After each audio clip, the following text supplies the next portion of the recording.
Hi friends, நான் உங்கள் Sumathi. Welcome to Pattu's food zone. பக்கோடாவை இப்படி பக்குவமாக செஞ்சால் பேக்கரியில் வாங்குற அதே டேஸ்ட்டில் இருக்கும். உள்ளே சாஃப்டாகவும் வெளியே முறுமுறுப்பாகவும் அப்படியே பேக்கரியில் வாங்குற அதே பக்கோடாவை நம்ம வீட்டிலே ரெடி பண்ணிடலாம். கொஞ்சம் கூட டேஸ்ட் மாறாமல் பக்கோடாவை எப்படி சூப்பராக பண்ணுறதுன்னு பார்த்துடலாம். வீடியோ ஃபுல்லாக பார்த்துட்டு வீடியோ பிடிச்சிருந்தா லைக் பண்ணிடுங்க. கூடவே சப்ஸ்கிரைப் பட்டனை கிளிக் பண்ணி ஆல்ன்ற ஆப்ஷனை சூஸ் பண்ணிக்கோங்க. அப்போ தான் நான் போடுற வீடியோ எல்லாம் உங்களுக்கு வரும். வாங்க வீடியோக்குள்ளே போகலாம். பக்கோடாவுக்கு ஃபஸ்ட்டு மசாலா ரெடி பண்ணிக்கலாம்.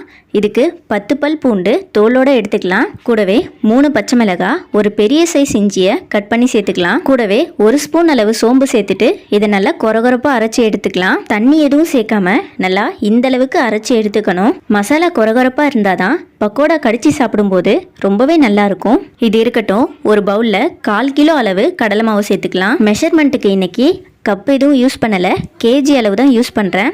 இது கூடவே 1 spoon garam masala, 1 spoon காரத்தூள், 1 spoon உப்பு, 1/4 ஸ்பூன் மஞ்சத்தூள், 1/4 ஸ்பூன் பெருங்காயத்தூள் சேர்த்துட்டு நல்லா மிக்ஸ் பண்ணிக்கலாம். உப்பு மாவோட எல்லா ஓரங்களையும் படுற அளவுக்கு கை வச்சு கலந்து விடுங்க. மாவு நல்லா மிக்ஸ் பண்ணிட்டு இது கூட 1 கரண்டி அளவு சூடான எண்ணெய் சேர்த்துக்கலாம். நீங்கள் எண்ணெய்க்கு பதிலாக பட்டர் இல்லைன்னா டால்டா கூட உருக்கிட்டு சேர்த்துக்கலாம். எண்ணெய் சூடாக இருக்கிறதுனால கொஞ்சம் சேஃபாக மிக்ஸ் பண்ணுங்கள்.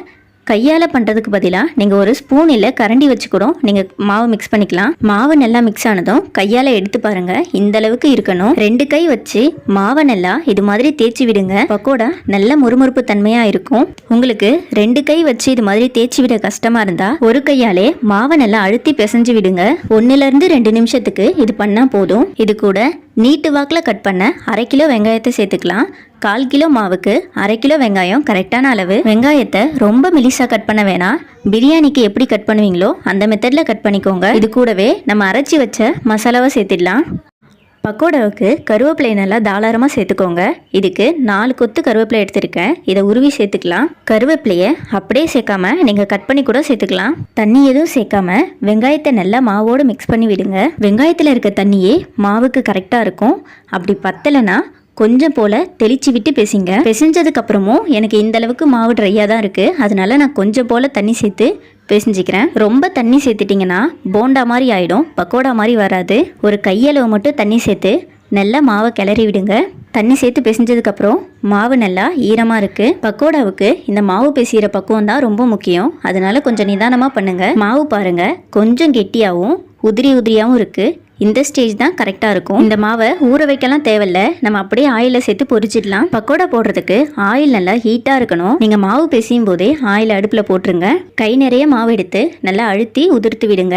நல்லா அழுத்தம் கொடுத்து உதிர்த்து விடும்போது தான் பக்கோடா நல்லா கரெக்டாக விழும். நீங்கள் அப்படியே போட்டிங்கன்னா வெங்காயம் தனியாகவும் மாவு தனியாகவும் வந்துடும். பக்கோடா போட்டதுமே எந்த அளவுக்கு பபிள்ஸ் வருதுன்னு பாருங்கள். எண்ணெய் இவ்வளோ சூடாக இருந்தால் தான் மாவு தனியாக பிரிஞ்சு வராது. பக்கோடா சேர்த்துட்டு உடனே கரண்டி வச்சு கிளறி விடாதீங்க. 1 நிமிஷத்துக்கு பக்கோடா நல்லா மிதமான தீயிலே வேகட்டும். அதுக்கப்புறமா திருப்பி விடுங்க. ஹை ஃப்ளேமில் வச்சு வேக வைக்காதீங்க, ரொம்ப சீக்கிரமாக கலர் மாறிடும். ஆனால் வேகாமலே இருக்கும். மீடியம் ஃப்ளேம்லேயே வச்சு 2 பக்கமும் திருப்பி விட்டு வேக வைங்க. இன்னும் நீங்கள் வீடியோவை லைக் பண்ணாமல் இருந்தால் சட்டுன்னு ஒரு லைக் போட்டுருங்க. கூடவே சப்ஸ்கிரைபும் பண்ணிவிடுங்க. பக்கோடா வெந்துட்டு இருக்கும் போதே நல்ல வாசனையாக இருக்குது. கருவேப்பிலை எந்த அளவுக்கு சேர்க்குறோமோ அந்த அளவுக்கு பக்கோடா டேஸ்ட் சூப்பராக இருக்கும். பக்கோடா சேர்த்து 5 நிமிஷம் போல் ஆகியிருக்கு. கலர்லாம் மாறி எவ்வளோ சூப்பராக வெந்து வந்திருக்குன்னு பாருங்கள். எண்ணெயை வடிகட்டிட்டு பக்கோடாவை வெளியே எடுத்துடலாம். பக்கோடாவை வெளியே எடுத்துட்டு ஒரு நியூஸ் பேப்பர் இல்லை டிஷ்யூ பேப்பரில் போட்டுக்கலாம். ஆயில் ஃபுல்லாக ஃபில்டர் ஆகிடும். ஆயில் இந்த அளவுக்கு இருக்குன்னு ஃபீல் பண்ண வேணாம். ஹீட் குறைஞ்சதும் ஆயில் ஆட்டோமேட்டிக்காக ரெடியூஸ் ஆகிடும். இதே போல் நம்ம அடுத்த பேட்சை சேர்த்து பொரிச்சு எடுத்துடலாம். கை நிறைய மாவு எடுத்து நல்லா அழுத்தி பக்கோடா உதிர்த்து விடுங்க. அப்போ தான் வெங்காயம் தனியாக பிரிஞ்சு வராது. இதே போல் கடலை மாவுக்கு பதிலாக கோதுமை மாவு யூஸ் பண்ணி கூட நீங்கள் பக்கோடா பண்ணலாம். அது ரொம்பவே டேஸ்ட்டாக இருக்கும். கோதுமை மாவில் பக்கோடா பண்ணுறீங்கன்னா கூட கொஞ்சமாக அரிசி மாவு சேர்த்து பண்ணுங்கள். அப்போ தான் பக்கோடா நல்லா மொறுமொறுப்பாக சூப்பராக வரும்.